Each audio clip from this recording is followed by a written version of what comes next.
I'm going to go through just some deeper breath exercises that can be good to do, and a good way to build up to maybe the breath stacking exercise.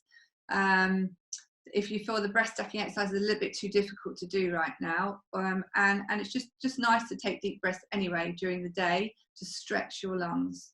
So again, make sure that you're sitting really upright.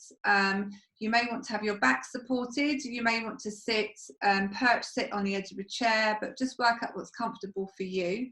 Rock around, see if you can pull the flesh away from your bottom if that's available to you, just to get that seat and sitting upright. I'm sitting on a cushion, so I'm slightly wedged forwards on this sofa. Make sure your feet are flat on the floor, and just place your hands cupped over your belly and just connect with your breath for a moment. And if you're not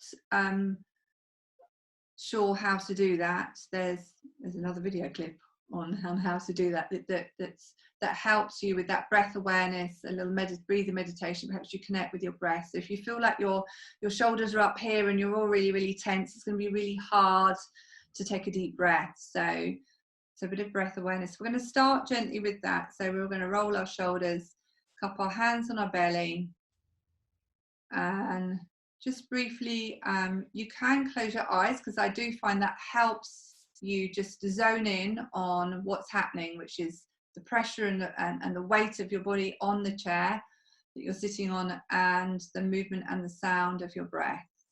So notice the movement of your belly, and that's your body breathing. And then we're going to just start to explore other parts of our body where breath occurs, particularly when you take a deeper breath. So you could place your hand on your ribs. You can do that like this, or you can hug yourself like this. I'm going to do here, just it's clear for demonstration. Or if it's uncomfortable, and I spread my fingers a little bit, just so that I can cover that area. And this is where our lung tissue sits at the bottom. And if you're not doing lots of big walking and stuff, or if you're in a wheelchair and you're not able to do lots of big self-propelling, then the bottom of the lungs might not be getting stretched. So what we're going to do is just see if we can push our ribs out as we breathe in, out against the pressure of our hands. And then when you've got to the end of that breath in, let everything just go back again. So a big breath in when you're ready. Pushing your ribs out against your hands, and then when you're ready, letting that all go.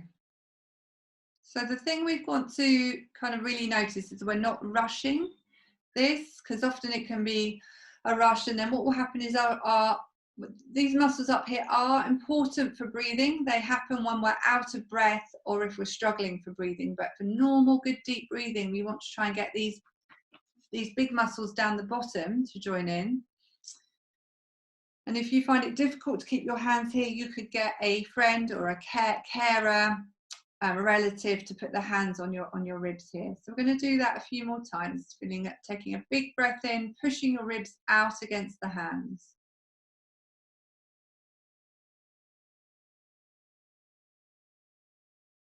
And then back in again. So what you might find is you want to breathe in a little bit sooner than me.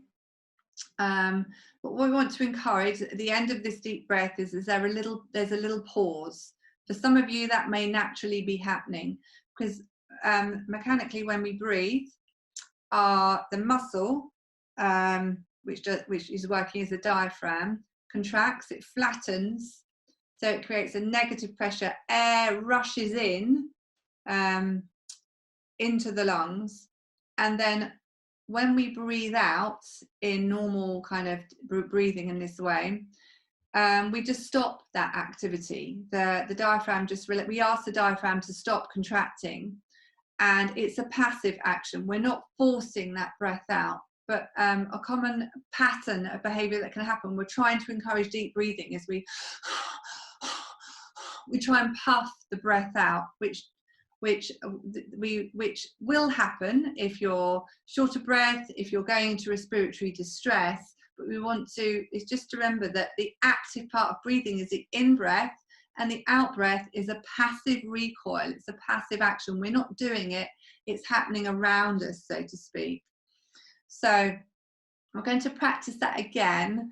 And if you're aware that you're taking a breath in and you're having to force it out, and there are times when we need to force the breath out, as I've demonstrated when we looked at coughing with a peak cough flow, that is very necessary. But in this context, to improve the strength of our breathing muscles and the stretch of our lungs, we want to understand that it's the active part of breathing is the in-breath, and the passive bit is the out-breath. So everything comes back in, and our ribs open up like bucket handles. They open up like this, and then they come back down again as we breathe. And it might be helpful to imagine that as you breathe, and you might be able to kind of feel it. I'm quite suggestive, so I do feel it, but yeah, you can feel a kind of sense of things coming up and out.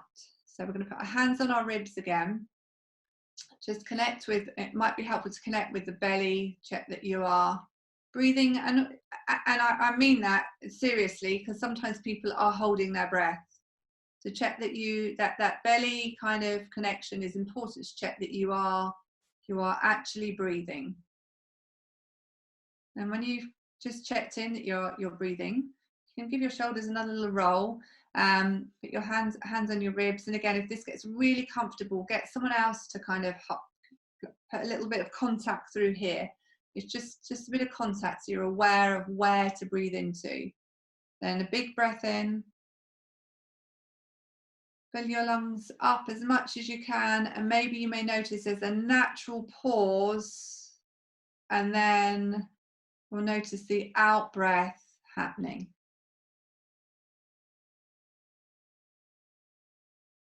And then we'll practice that again.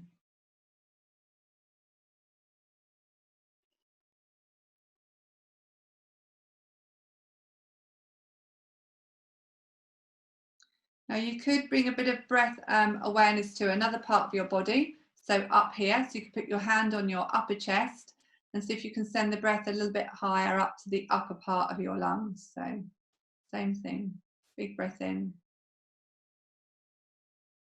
Feel the movement there, and then out again.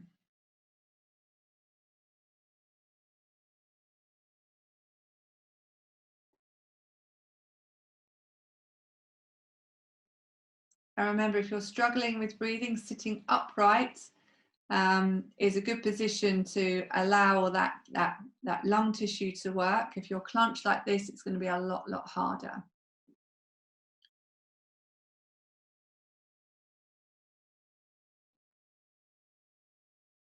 And again, notice filling the rise, the up of your chest as you breathe in.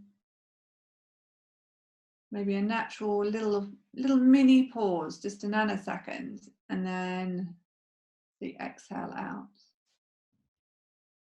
And that way, by approaching this in a calm way, we're removing this habit of this kind of breathing that's involving a lot of extra muscles which aren't needed for normal big deep breathing. There are times when they are very useful, when you're running very fast up a hill, or if you are unwell and struggling for breath, it also helps.